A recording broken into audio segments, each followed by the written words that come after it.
Hey guys, it's Ildi from NeuroCentric Health and Fitness, and I just want to take a moment and explain about NeuroCentric Health.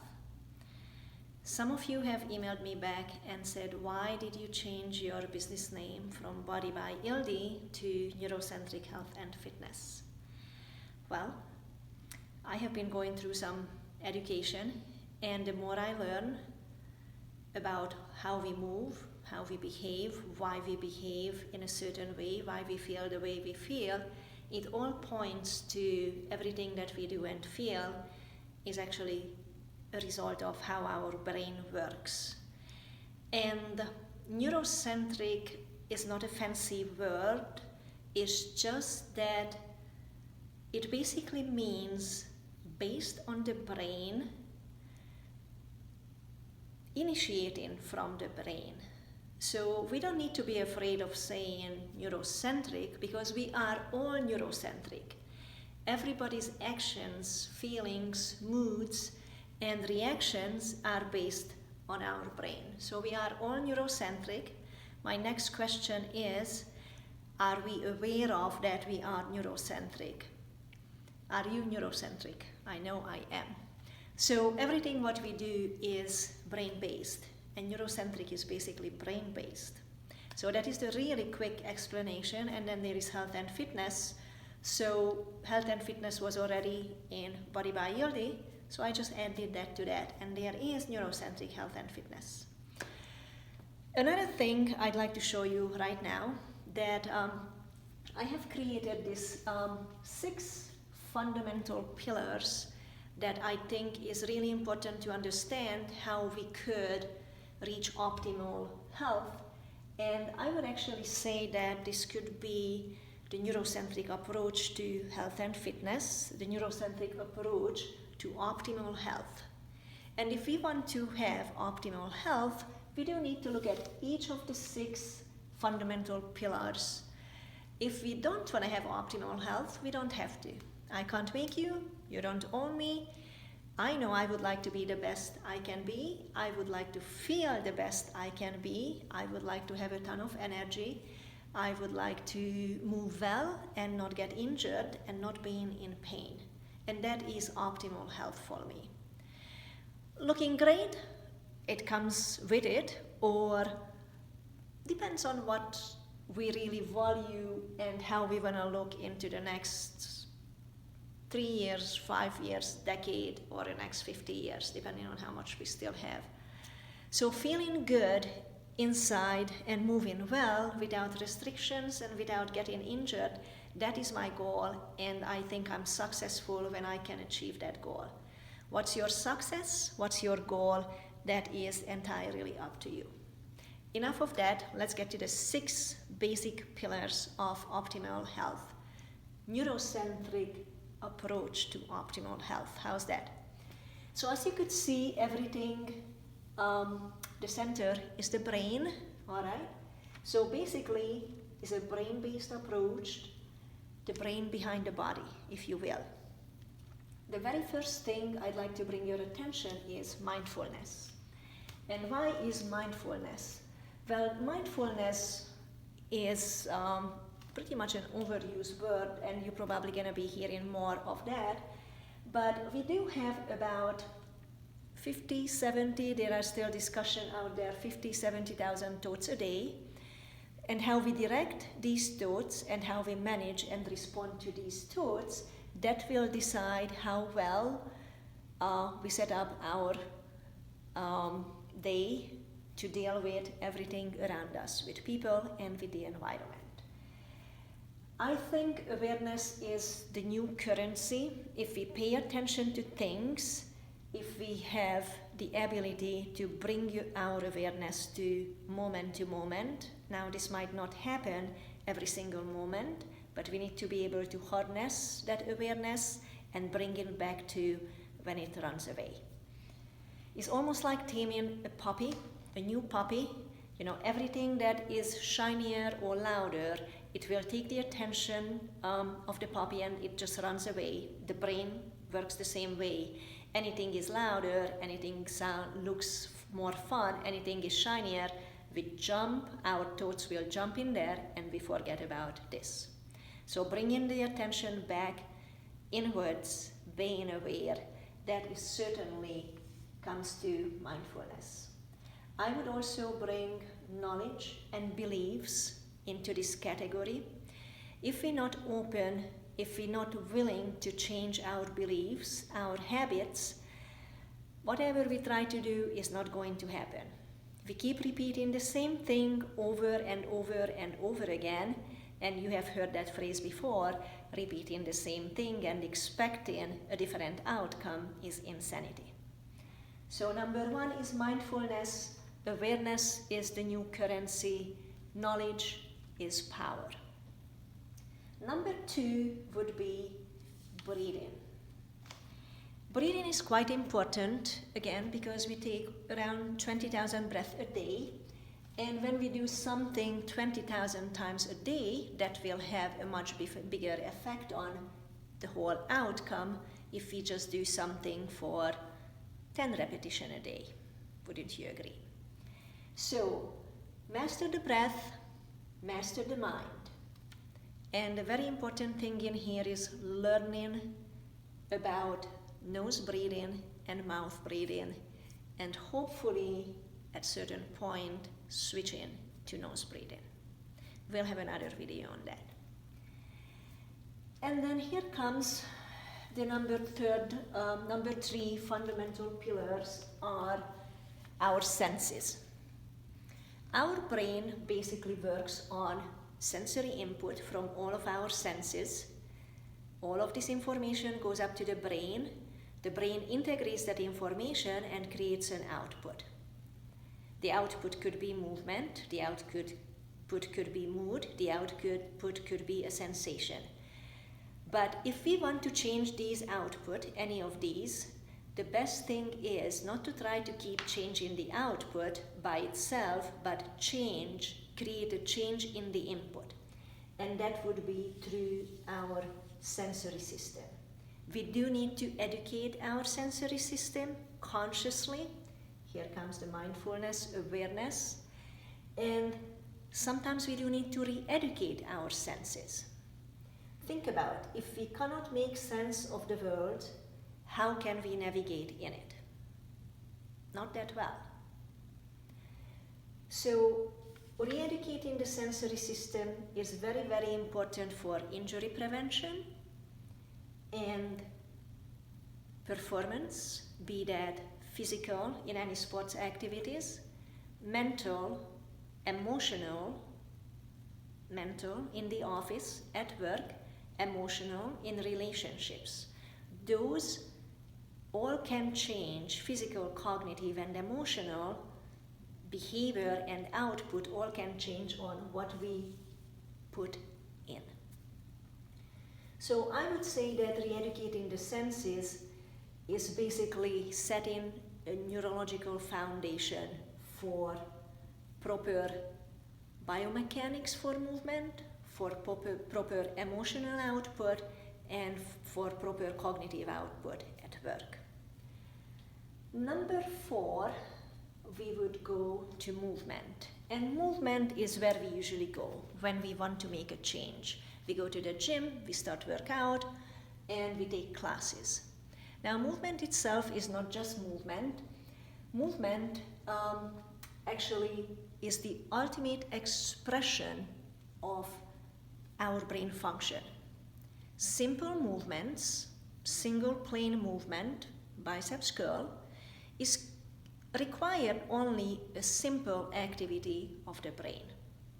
If we try to do something a little bit more complex, that requires the brain to work harder, and it also involves more than one part of the brain. So, simple movement versus complex movement, I would certainly go for complex movement, and that's how all the studio is set up. A lot of body weight, a lot of circular and figure eight and different shape movements rather than just one plane, sagittal, or horizontal plane movements. Those are not bad. Those could be a basis for certain movements, but please get into the complex movement habits. When the brain works a little harder, it's going to be able to help us to create a freedom in our movement. And this is what I'm looking for with myself. I don't know what your thoughts are. I rather have the freedom of movement than the fear of movement. I don't ever want to get to the point when I say, well, I can't bend down, or I can't have my knees going over the toes, or I can't pick up something from the floor, or I can't put my luggage over the head. This is all about freedom of movement versus fear of movement, and it has a huge emotional component to it, which is, we already talked about, is an output. So again, how we can create a better input, we could create better sensory input so we can change that emotional, physical output. The freedom of the movement is a result of a well-functioning brain, and the fear of movement is a result of a compromised and underperforming brain. Now, we can't be perfect, but just really think about what is that you want to achieve and where you are. If right now you have a fear of movement, any type of movement, doesn't mean you are a bad person. It only means that is your baseline. This is a data collection, and depending on what your goals are, you could make a change based on that. And the fifth component of these 6 fundamental pillars is sleep. So I always say sleep is very important. I would say invest in rest. And sleep has a lot of benefits. Sleep will change your mood, your energy level, if you sleep well and breathe through your nose while you're sleeping. It will help your immune system to recover better. It will help your learning process. It will also help to increase pain tolerance, and help with weight control. So those are all the benefits of the sleep.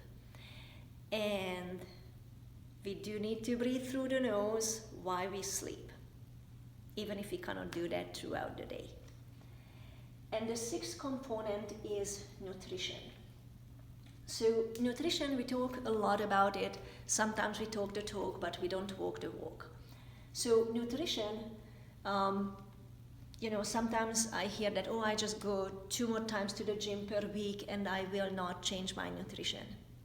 Well, there is one basic truth: you cannot out-exercise bad nutrition. That's just it. So nutrition, not just what we eat and how we eat. Nutrition, I would actually think about figuring out if we have any kind of food sensitivity that could change throughout the years and decades. And if we don't catch food sensitivity, that will lead to food allergies. And awareness comes in here. Maybe if we sensitive to something but we don't pay attention when we have a rush for years, over the decades that will become food allergy, and then is a little too late, or it takes much more effort to reverse that whole process. The other thing that we do definitely have control over is our portions. What is that we eat? How much is that? How big is that plate? I did have a nutritional coach. He passed away, and he used to say that we have full control of what we put in our mouth.